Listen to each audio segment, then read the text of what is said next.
Hey everyone, how are you all? I hope you all are great. So welcome to Learn with Mamta.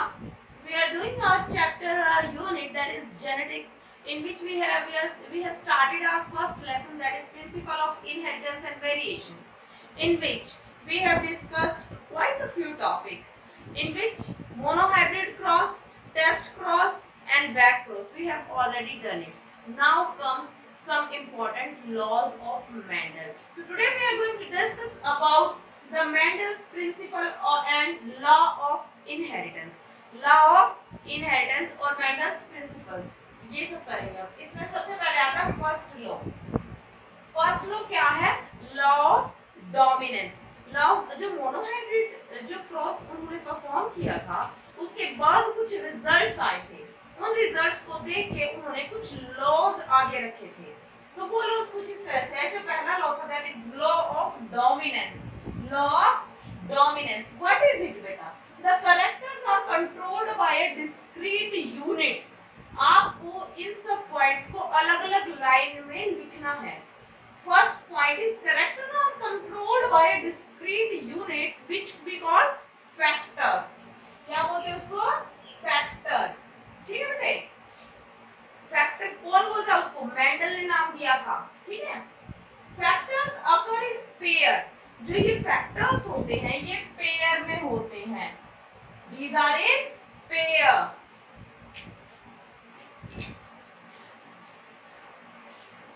बेटा most important line in dissimilar pair of factors. अब pair में होते हैं जो dissimilar pair of factor होगा, one member is dominant and other one is recessive. जो dissimilar pair होगा ना उसमें क्या होगा बेटा? One member is dominant and another one is recessive form में होगा. ठीक है. अब डोमिनेंट और रिसेसिव का कॉन्सेप्ट हम स्टार्टिंग की टर्मिनोलॉजी में ऑलरेडी डिस्कस कर चुके हैं, बट यहाँ पे हम एक बार और डिस्कस कर लेते हैं कि what are dominant and recessive. ठीक है. मैंने उस टाइम भी एग्जांपल दिया था. जैसे क्लास में कुछ बच्चे होते हैं जो अपने व्यूज को, अपने क्वेश्चंस को बहुत अच्छे से आगे आके बोलते हैं, पूछते हैं. ठीक है. सम वांट्स टू, कुछ स्टूडेंट्स ऐसे होते हैं जो पूछना चाहते हैं बट वो पूछ नहीं पाते हैं. इट मींस वो दबा दिए या फिर कोई उनको पूछने नहीं देता है. ठीक है. या फ्रेंड बैठा होता है उसके पास में, वो बोल देता है कि छोड़ना, क्या पूछना है ना. तो क्या हो गया? वो रिसेसिव हो गया. वहीं पे जो डोमिनेंट था उसने अपनी आवाज उठाई और उसने पूछा. ठीक है. और दूसरा एग्जांपल है जैसे कि मूवीज आती है. मूवीज में एक तो मेन लीड होते हैं, दूसरा सपोर्टिंग कैरेक्टर होता है. एवरीवन नोज ना. जो बाहुबली हमने देखी थी, सबने देखी है Baahubali, which is a very nice picture, but that Katappa is a supporting character and the Bahubali is the main lead. ठीक है. Baahubali is the main lead, तो main lead होगा that is dominant और other one is recessive.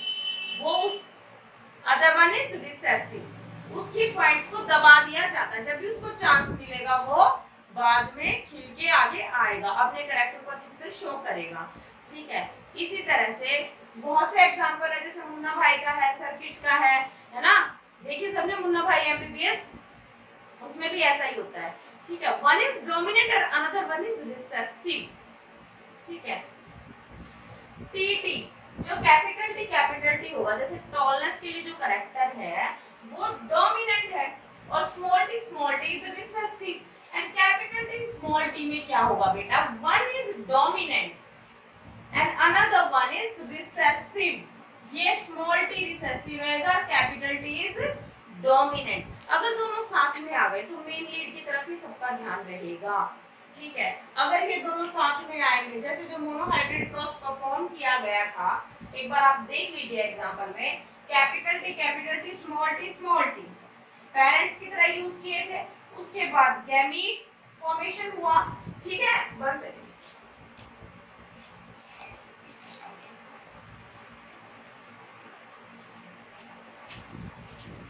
उसके बाद बेटा gamete formation हुआ. Gamete formation होने के बाद कैपिटल टी स्मॉल टी आ गया हमारे पास. ठीक है. उसके बाद जो F1 जनरेशन हमारी आई उसमें क्या आए थे? सारे टॉल आए थे. ठीक है. उसके बाद इन्हीं को आपस में सेल्फिंग कराएंगे, आपस में ही क्रॉस करा दिया. तो यहाँ पे ये बनाया हुआ है, ठीक है, ये गैमीट्स बन गए हैं।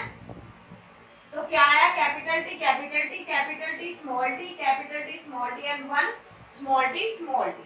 Monohybrid cross we have already discussed in our previous classes. If you want to see that, you can go into playlist and you can watch that video. यहाँ पे भी हमने डिस्कस किया है, इस तरह से हमने क्रॉस बनाया। इसमें क्या है कि 3 तो टॉल है, 1 is dwarf, 3 are tall, 1 is dwarf. This is phenotypic ratio.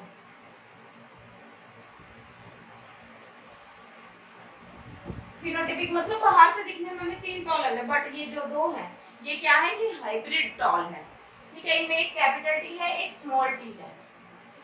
अब बेटा मोनोहाइब्रिड क्रॉस में हमने क्या देखा, हमने क्यों बनाया है यहाँ पे monohybrid cross? There is a reason. जब हमने पेरेंट वन पेरेंट को दूसरे पेरेंट के साथ क्रॉस कराया, तो जो पहली जनरेशन आई ना उसमें सारे टॉल प्लांट आए थे, एवरीबॉडी इज टॉल, ठीक है। तो इसका मतलब ये नहीं है कि इसमें ड्वार्फनेस का कैरेक्टर ही नहीं है जो ये इस एक पेरेंट से आया है। जब हमने इसको आगे क्रॉस कराया तो F3 जनरेशन में ये हमें दिखाई दिया। तो इसका मतलब है कि ये यहाँ पे कहीं छुप गया था, ये अपने आप को एक्सप्रेस नहीं कर पाया। किसकी वजह से? क्योंकि इसके साथ में कैपिटल टी है, कैपिटल टी है, कैपिटल टी है। कैपिटल टी ने इसके इफेक्ट को दबा दिया और अपने आप को टॉलनेस में एक्सप्रेस किया और प्लांट को टॉल बना दिया। अब यहाँ पे इसके पास कोई कैपिटल टी नहीं है, तो इसको मौका मिला, इसने अपने आप को एक्सप्रेस किया, तो यहाँ पे ये रिसेसिव फॉर्म में हमें दिखाई दिया, एक ड्वार्फ प्लांट हमें दिखाई दिया। इसका मतलब कैरेक्टर यहाँ से ट्रांसफर तो हुआ है ना। तो इस चीज को बोला गया dominant and recessive, law of dominance. इसीलिए हम डोमिनेंट कैरेक्टर को ज्यादा प्रेफर करते हैं। फॉर एग्जांपल, एक और एग्जांपल देते हैं, पहले इसके कुछ चीजें पढ़ लेते हैं, ठीक है। ये वाली लाइनें पढ़ने के बाद एनसीईआरटी में एक दो पॉइंट दिए हैं जो सब लोग बहुत ज्यादा उनको डिसअपॉइंट और अंडर एस्टिमेट कर देते हैं, ठीक है। उनको अंडर एस्टिमेट नहीं करना, उसको पढ़ना है हमें। Law of dominance explains expression of only one parental character in monohybrid cross in F1 generation। बेटा F1 जनरेशन में क्या हुआ था, ओनली वन पेरेंट का कैरेक्टर शो हुआ था, दैट इज टॉलनेस। इस पेरेंट का कैरेक्टर कहाँ गया? इसका तो शो नहीं हुआ, ठीक है। And expression of both character in F2 generation. F2 generation में दोनों कैरेक्टर शो हुए, टॉल भी और ड्वार्फ भी, है ना। तो ये क्या है, लॉ ऑफ डोमिनेंस है, कि मतलब डोमिनेट कैरेक्टर अपने आप को डोमिनेट कर देता है और दूसरे वाले को सप्रेस कर देता है, ठीक है। जब सप्रेस वाले को मौका मिलता है, जब उसके पास कोई डोमिनेट नहीं होता, तो ये अपने आप को एक्सप्रेस करता है। It also explains the proportion of 3:1 obtained from the F2 generation। ये इस proportion को भी explain करता है कि 3:1 कैसे मिला। 3 तो टॉल है, एक हमारे पास ड्वार्फ आया है, इसलिए ये proportion 3:1 हुआ है, ठीक है। This is all about law of dominance। I hope आप लोगों को बहुत ही अच्छे से समझ में आया होगा, ठीक है। If you have any query, please do comment in comment box, and thank you so much for watching my video. Stay tuned for another amazing video. Hit that like button and do subscribe my channel.